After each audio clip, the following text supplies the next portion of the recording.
মালতী হিসাবে পাবেন। কোনোভাবেই মেজবিনের সাথে মিলে না। এই গল্পগুলো বলা হয় নাই, যে গল্পগুলো বলা উচিত।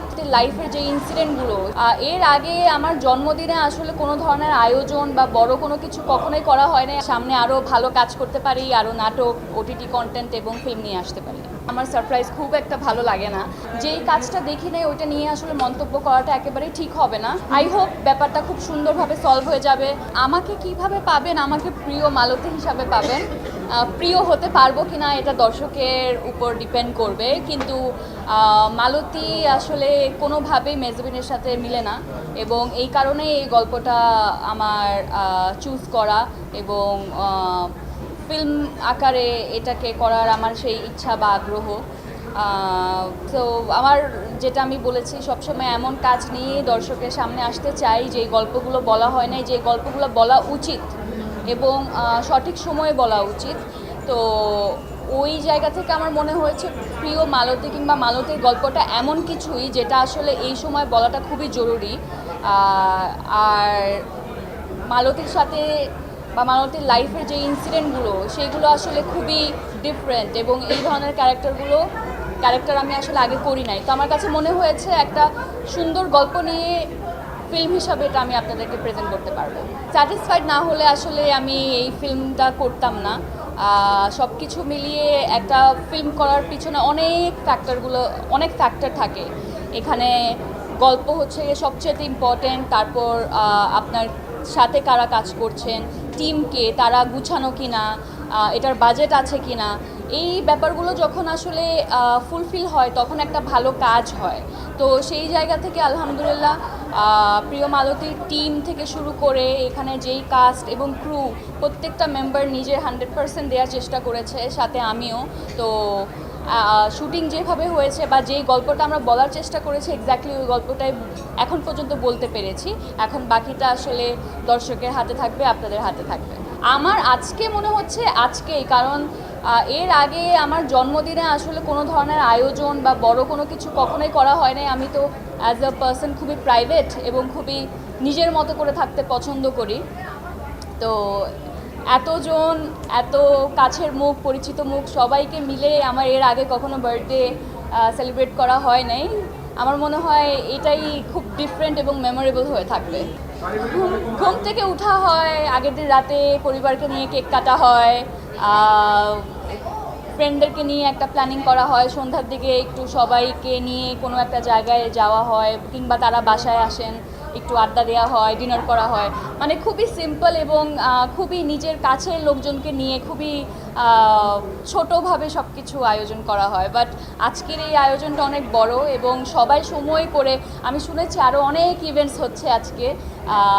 সো সেই জায়গা থেকে আপনারা সবাই এখানে আসছেন এবং আমাকে এবং আমার টিমকে এই সাপোর্টটুকু দিচ্ছেন, আমি আসলে অনেক কৃতজ্ঞ। আসলে প্রিপারেশনের জায়গা থেকে আমি বলবো, সিনেমা দেখলে আসলে বোঝা যাবে কী ধরনের প্রিপারেশন নেওয়া হয়েছিল। এই মুহূর্তে আমাকে দেখে কিংবা যতটুকু যেই অংশটুকু আসলে দেখানো হয়েছে আজকে, সেখান থেকে আসলে গল্পের কোনো কিছু কিংবা চরিত্র কোনো কিছুই আসলে বোঝা যায় নাই এবং যাবেও না। আমার মনে হয় এই কী প্রিপারেশন নেওয়া হয়েছিল কিংবা কী ধরনের ট্রান্সফরমেশনের মধ্যে দিয়ে যাওয়া হয়েছে এই ক্যারেক্টারটা করার জন্য, সেটা ফিল্মের ট্রেলার কিংবা টিজার কিংবা যখন রিলিজ হবে তখনই বোঝা যাবে। নাটকে কম পাওয়ার কারণ হচ্ছে, আমি যেটা বলেছি, আসলে ভালো গল্পের সাথে থাকতে চাই। এখন ওই গল্পটা আমার কাছে যেই আকারেই আসুক না কেন, আমি ওই ফর্মেই কাজটা করব। আমার লাস্ট কাজ আরারাত, ওটার গল্প আমার কাছে খুবই ভালো, ডিফারেন্ট এবং ইউনিক লেগেছিলো। ওইটা ওটিটি কন্টেন্ট ছিল। তার আগে আমার একটা নাটক বের হয়েছে অনন্যা, মুস্তফা কামাল রাজ ভাইয়ার পরিচালনায়।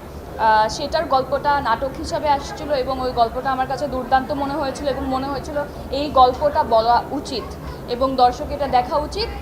এই কাজটা দেখলে তারা কিছু না কিছু হয়তো বা ভাববে এটা নিয়ে। আর আমি যে রূপা ক্যারেক্টারটা করেছি, মানুষ যাতে তাকে ঘৃণা করে, সে কেন এমনটা করছে, এটা যাতে দর্শক না বুঝতে পারে একদম শেষ মুহূর্ত পর্যন্ত। তো আমার সর্বোচ্চ চেষ্টা ছিল রূপাকে যাতে দর্শক একেবারেই অপছন্দ করেন, এবং আমি কিছুটা হয়তো সাকসেসফুল হয়েছি, আর চেষ্টা তো 100% ছিল। হ্যাঁ, ডেফিনেটলি এটা তো যে কোনো একটা ফ্যামিলির জন্য খুবই কষ্টদায়ক। যেই গল্পটা দেখানো হচ্ছিল কাপলের যে গল্পটা, এটা যাদের মধ্যে এই ধরনের একটা সিচুয়েশন হয় definitely it is very difficult for them. আমার আসলে গিফটের ক্ষেত্রে আমার সবসময় সবচেয়ে ইম্পর্টেন্ট এবং ভালো লাগার বিষয় হচ্ছে গিয়ে সময়। এই সময়টুকু যে সবাই আমাকে দিচ্ছে, নিজের নিজের কাজ পেলে আজকে আপনারা কিংবা আমার কলিগ যারা আজকে এসেছেন, আমার কাছে মনে হয় এটাই হচ্ছে সবচেয়ে বড় এবং সবচেয়ে প্রেশিয়াস গিফট, সময়টুকু। এবং আরও যদি আমার কিছু চাওয়ার থাকে তাহলে আমি চাইবো আপনাদের সবার কাছ থেকে দোয়া, যাতে আমি সুস্থ থাকতে পারি এবং সামনে আরও ভালো কাজ করতে পারি, আরও নাটক, ওটিটি কন্টেন্ট এবং ফিল্ম নিয়ে আসতে পারি। এখন পর্যন্ত না, কারণ আমার কাছের বন্ধুবান্ধবরা জানে আমার সারপ্রাইজ খুব একটা ভালো লাগে না। আমি একটু গুছিয়ে বা সব কিছু কন্ট্রোলে আছে এই ব্যাপারগুলো একটু বেশি পছন্দ করি। বাট এই ধরনের ইনসিডেন্ট আসলে কখনো হয় নাই। মানে আমার ফ্রেন্ডরা হ্যাঁ বেশ কিছুবার সারপ্রাইজ করতে চেয়েছিল এবং তারা সাকসেসফুলও হয়েছে। দেশের বাইরে ছিলাম এই কয়দিন, আমি গতকাল এসেছি এবং ব্যাপারটা আমি জানতেও পেরেছি। বাট আমি আসলে কাজটা যেহেতু ইউটিউবে নাই, আমি দেখতে পারি নাই, সো আমি আসলে যেই কাজটা দেখি নাই ওইটা নিয়ে আসলে মন্তব্য করাটা একেবারেই ঠিক হবে না।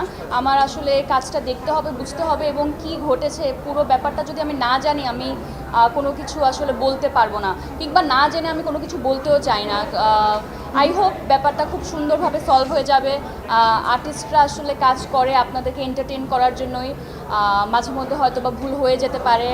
আমি আর্টিস্ট হয়ে আরেকজন আর্টিস্টের ব্যাপারটা হয়তো বা বুঝবো।